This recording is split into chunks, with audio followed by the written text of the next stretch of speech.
president's allies have decided to throw their weight behind yet another coup attempt in Venezuela. As usual, they claim that their objectives are democracy and freedom. Nothing could be farther from the truth.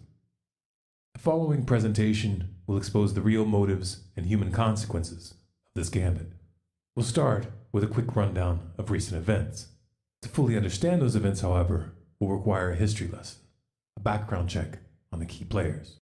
On January 23, 2019, Venezuela's opposition leader Juan Guaidó declared himself acting president and called upon the armed forces to disobey the government.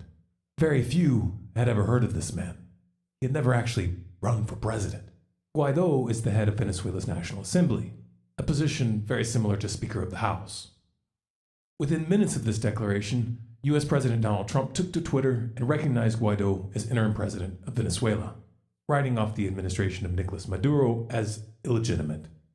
U.S. Secretary of State Mike Pompeo followed by urging Venezuela's military to restore democracy, affirming that the U.S. would back Mr. Guaidó in his attempts to establish a government.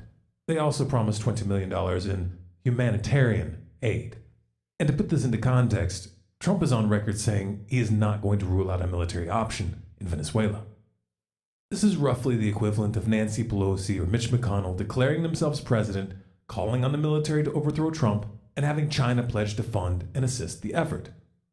Now, if you happen to be in the camp that wouldn't actually mind seeing Donald Trump forcibly removed from office, I would encourage you to imagine replacing Trump's name with Obama, Bush, Merkel, or Macron. You know, there have been a lot of protests in France lately, and the Yellow Vests have demanded that Macron step down. Why don't we restore democracy in Paris? If Donald Trump can decide on a whim which leaders are legitimate and which can be deposed by tweet, what kind of precedent does that set? And who's next? The grand irony here is that the exact same media outlets that blasted Trump as a, quote, illegitimate president whose election is tainted by fraud are now calling his regime change ambitions in Venezuela bold.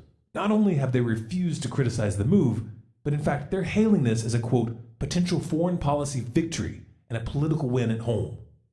Let's get this straight.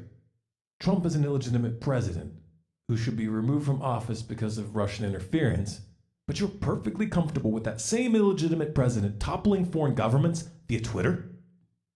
Though support for Guaidó was quickly parroted by Washington's most dependable allies and lauded by virtually every Western media outlet, the Venezuelan military responded by condemning the coup and reconfirmed their loyalty to Maduro.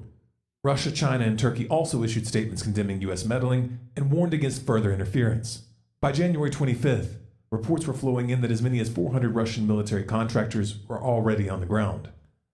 That same day, Pompeo announced that Elliot Abrams, the man who oversaw regime change wars in Nicaragua and El Salvador, was deeply involved in the Iran-Contra scandal and who was an architect of both the Iraq War and the 2002 coup attempt in Venezuela, which culminated in the kidnapping of Maduro's predecessor Hugo Chavez, would be put in charge of the effort to, quote, restore democracy and prosperity to their country.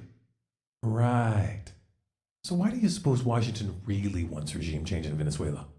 You'd have to be pretty naive to buy that democracy and prosperity drivel. The Trump administration slams Maduro as authoritarian while cuddling up to Mohammed bin Salman, a mass-murdering dictator known to dismember reporters he doesn't like. They talk about how the Venezuelan economy is in shambles, but by their own admission, U.S. sanctions have played a significant role in creating that situation. Might the real motive have something to do with the fact that Venezuela is sitting on the world's largest proven oil reserves and that Western oil companies were kicked out of the country? Hey, how about we ask Donald Trump? With respect to Libya, I'm interested in Libya if we take the oil. If we don't take the oil, no interest. We have to have, look, if we have wars, we have to win the war.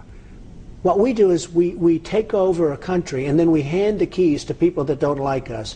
I'll tell you what, Iraq, 100% Iran takes over Iraq after we leave. And what really happens with Iraq is they want the oil fields.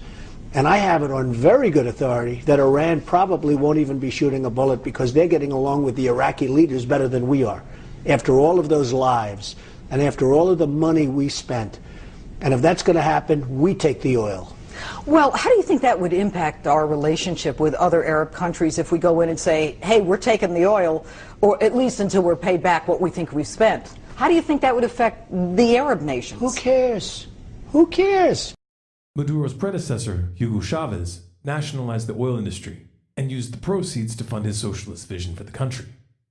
Now, you could make the case that his vision was flawed and horribly mismanaged. However, he had strong public support for this mandate. So much support, in fact, that when US-backed coup plotters kidnapped Hugo Chavez in 2002, crowds took to the streets en masse and he was quickly reinstated. Which brings us back to Juan Guaidó.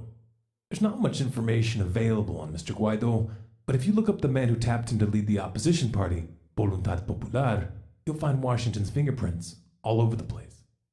Leopoldo López, the founder of Voluntad Popular, orchestrated the protests in 2002 that led up to the kidnapping of Hugo Chavez.